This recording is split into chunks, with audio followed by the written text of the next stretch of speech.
नमस्कार, स्वागत है आपका बिहार समाचार में। आज की बड़ी खबरें निकल कर आ रही हैं दोस्तों, जानेंगे कि कर उससे पहले अगर आप हमारे चैनल पर नए हैं तो चैनल को सब्सक्राइब कर दें और वीडियो को एक लाइक कर दें दोस्तों। तो आज की पहली बड़ी खबर आपको बता दें कि मुंबई से दरभंगा जा रहे विमान की पटना में इमरजेंसी लैंडिंग, बस से भेजे गए यात्री। जी हाँ, बता दें आपको कि मुंबई से दरभंगा जा रही स्पाइस जेट की फ्लाइट SG 944 गुरुवार को दरभंगा में खराब मौसम की वजह से पटना एयरपोर्ट पर डाइवर्ट कर दिया गया। विमान में चालक दल के अलावा कुल 178 यात्री सवार थे। विमान में लगभग 11 बजे दिन में दरभंगा पहुंचना था, लेकिन अब कमजोर दृश्यता की वजह से विमान को दरभंगा में उतारा नहीं जा सका। इसके बाद पायलट ने पटना एयरपोर्ट के ATC से संपर्क कर विमान को पटना ही मोड़ दिया। इसके बाद पटना में विमान की लैंडिंग कराई गई। दोस्तों चलिए बढ़ते हैं अगली बड़ी खबर की ओर।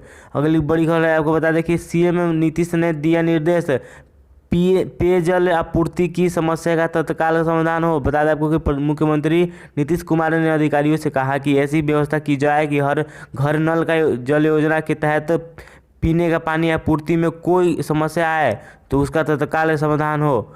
उन्होंने निर्देश दिया कि रख रखाव के लिए एक तंत्र विकसित करे और लगातार निगरानी करते रहे। पेयजल की आपूर्ति के लिए समयावधि में भी निर्धारित करें। किसी भी योजना के क्रम में यदि सड़क को काटना आवश्यक हो तो उसकी तत्काल मरम्मत भी उच्च गुणवत्ता के साथ सुनिश्चित करें। चलिए बढ़ते हैं अगली बड़ी खबर की ओर।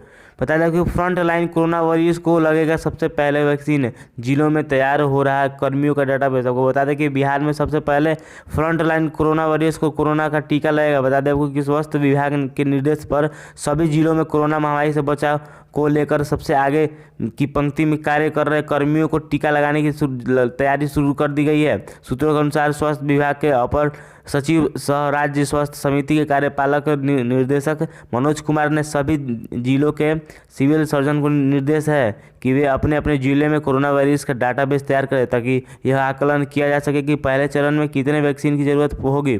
केंद्र सरकार से मिलने वाली कोरोना वैक्सीन की पहली खेप का इस्तेमाल इनके लिए ही किया जाएगा। चलिए बढ़ते हैं अगली बड़ी खबर की ओर। बता दें कि रफ्तार बढ़ने से राजधानी समेत यूपी बिहार की कई ट्रेनों का समय बदला। बता दें कि ट्रेनों की रफ्तार बढ़ने के बाद यूपी और बिहार के स्टेशनों से चलने वाली है गुजरने और वाली कई ट्रेनों के समय में परिवर्तन किया गया है। गुरुवार से संपूर्ण क्रांति के समय में बदलाव किया गया है। यह ट्रेन अब राजेंद्र नगर से शाम 7:25 में खुलेगी। वहीं शुक्रवार से पटना से गुजरने वाली राजधानी सहित 6 अन्य ट्रेनों के खुलने और पहुंचने के समय में बदलाव होगा। रेलवे ने सलाह दी कि परेशानी से बचने के लिए यात्री वेबसाइट के समय का पता कर ही घर से बाहर निकले। चलिए बढ़ते हैं अगली मुख्य समाचार की ओर। बता दें कि बिहार के प्राथमिक स्वास्थ्य केंद्रों में उपलब्ध होगा कोरोना का टीका, तैयारी में जुटा विभाग।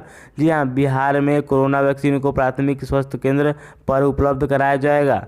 स्वास्थ्य विभाग इसको लेकर तैयारी में जुट गया है। वैक्सीन से एक जिले में वैक्सीन एकत्र कर टीकाकरण कर्मियों द्वारा कोल्ड चेन को मेंटेन करते हुए प्राथमिक स्वास्थ्य केंद्रों तक वैक्सीन की उपलब्धता सुनिश्चित की जाएगी। केंद्र सरकार द्वारा कोरोना वैक्सीन उपलब्ध कराने के पूर्व स्वास्थ्य विभाग ने उसके वितरण की व्यवस्था को दुरुस्त करने के लिए प्रक्रिया शुरू कर दी है। चलिए बढ़ते हैं अगली बड़ी खबर की ओर। बता दें कि बिहार में ये अच्छी न्यूज़ है आपके लिए। बिहार में गंगा नदी पर 15वां पुल बनने का रास्ता साफ हो गया है। इन 3 राज्यों की दूरी घटेगी। बता दें कि गुड न्यूज़ है, बिहार में गंगा नदी पर एक और पुल बनाने का रास्ता साफ हो गया है। केंद्र सरकार ने बेगूसराय के मटिहानी से समूह के बीच बनने वाला ये पुल की संभावित रिपोर्ट को सही पाया है। इसी साल जून में ही पुल बनने की संभावना तलाशने का काम शुरू हुआ था, जो अब पूरा हो गया है। NHAI ने पाया कि इस इलाके में पुल की ज़रूरत है। यह पुल में बिहार में गंगा पर बनने वाला 15वां पुल होगा। अब NHAI ने एक एजेंसी को इस पुल के लिए DPR बनाने का जिम्मा दिया है। DPR बनने के बाद इसके निर्माण के लिए वित्तीय व अन्य प्रक्रिया की मंजूरी दी जाएगी। बेगूसराय के मटिहानी समूह के बीच पुल के बनने से बेगूसराय से लखीसराय, मुंगेर, भागलपुर आना जाना और आसान हो जाएगा। चलिए बढ़ते हैं अगली बड़ी खबर की ओर। बता दें आपको कि ओवरलोडिंग के खिलाफ सख्ती, 3 दिन के अभियान में वसूले 2 करोड़ रुपए। 367 वाहन जब्त है। आपको बता दें कि बिहार में कानून व्यवस्था पर सख्ती के बीच अब परिवहन विभाग की ओर से शुरू ओवरलोडिंग वाहनों के खिलाफ अभियान का लाभ दिखने लगा है। न केवल ऐसी गाड़ियों पर नकेल कसी जा रही है, बल्कि उनसे जुर्माने के रूप में करोड़ों की वसूली भी हो रही है। केवल 3 दिन के अभियान में ही विभाग को 2 करोड़ से अधिक की आमदनी जुर्माने के रूप में हो गई। चलिए बढ़ते हैं अगली बड़ी खबर की। दोस्तों बता दें आपको कि जमुई में खौफनाक वारदात, चरित्र पर हुआ शक, तो पति ने गला रेतकर पत्नी और बेटी दोनों को ही मार डाला। बता दें आपको कि बिहार के जमुई शहर के कल्याणपुर मोहल्ले में घरेलू कलह के बाद युवक ने अपनी पत्नी और बेटी के गले काटकर हत्या कर दी। घटना बुधवार रात की बताई जा रही है। सुबह इस बात की जानकारी परिवार वालों को मिली तो पुलिस को सूचना दी गई। थाना अध्यक्ष चंदन कुमार मौके पर पहुंचकर लाश को बरामद कर पोस्टमार्टम के लिए सदर अस्पताल भेज दिया गया। चलिए बढ़ते हैं अगली बड़ी खबर की ओर। बता दें कि बिहार में 680 नए कोरोना पॉजिटिव मिले। 6 की मौत, संक्रमितों की संख्या बढ़कर 2,36,778 हुई। बिहार में 680 नए कोरोना संक्रमितों की पहचान बुधवार को हुई और 6 संक्रमितों की इलाज के दौरान मौत हो गई। इसके साथ ही राज्य में कोरोना संक्रमितों की संख्या बढ़कर 2,36,778 हो गई और मृतकों की संख्या बढ़कर होगी। राज्य में अभी कोरोना के एक्टिव मरीजों की संख्या 5502 है, जिनका इलाज किया जा रहा है। पटना में सर्वाधिक 233 नए संक्रमित मिले।